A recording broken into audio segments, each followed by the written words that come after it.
គ្រាន់តែបើកគម្របឆ្នាំងមកបងប្អូនអើយអាមុខអាំងឡើងក្រហមល្ងៀមតែម្ដងហើយនិយាយពីថាញាត់នេះគឺញាត់ដល់ហើយនិយាយពីថាដាក់ឡើងកប៉ោងពេញពោះតែម្ដងគ្រឿងហើយនិយាយពីថា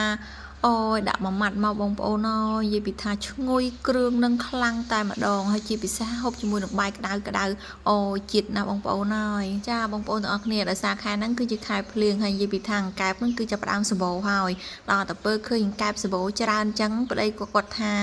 ឲ្យធ្វើកែបបោកម្ដងទៅនិយាយទៅខាងគាត់ហៅកែបបោកតែខាងខ្ញុំនេះគឺថាហៅអាម៉ុកហើយធ្វើនេះលើកទី1បងប្អូនអើយខ្ញុំដើរធ្វើខ្ញុំក៏មិនសូវចេះដែរប៉ុន្តែចេះតែសម័យតាមរសជាតិដែលធ្លាប់ហូបពីមុនមកទៅណាប៉ុន្តែរសជាតិបងប្អូនគឺអាចទទួលយកបាននិយាយទៅលាយគ្រឿងក្រូវចូលគ្នាឲ្យសព្វចឹងមកយើងយកមកឆា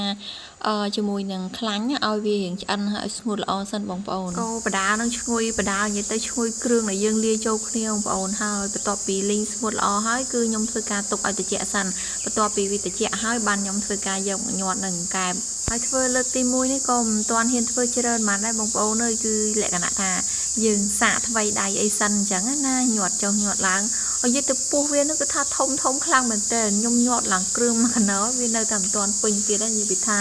ដាក់មួយមកឡើងក៏អ៊ីងតែម្ដងហើយកែបបងប្អូនអើយមានធំមានតូចតែបើណាធំនោះគឺធំយកតែមែនតែម្ដងណាហើយបើនិយាយពី review ធ្វើដូចជាមិនអ្នកបបាក់អីហ្មងទេបងប្អូនអើយគាត់ថាវារៀងយូរវារៀងសាំញ៉ាំអីអញ្ចឹងនិយាយទៅស្តៀងតែញាត់មួយរះដែរតែបងប្អូនអើយមិនសូវជាខុសគ្នាប្រហែលទេនេះគ្រឿងក្រូវនេះហើយនេះក៏រួចរាល់ដែរបងប្អូនអើយបានជិត10កែបដែរចែកគ្នាអ្នកផ្ទះម្នាក់ពីរអញ្ចឹងទៅចែកគ្នាឲ្យស្មើរួចរាល់កុំឲ្យពិបាកបន្ទាប់ពីញាត់ហើយនេះអត់មានថាទុកឲ្យគ្នាចូលជាតិអីសិនទេចាគឺយកមកអាំងសាកមើលរសជាតិសិនបងប្អូនអើយនិយាយពីថាឡើងក្រហមងៀង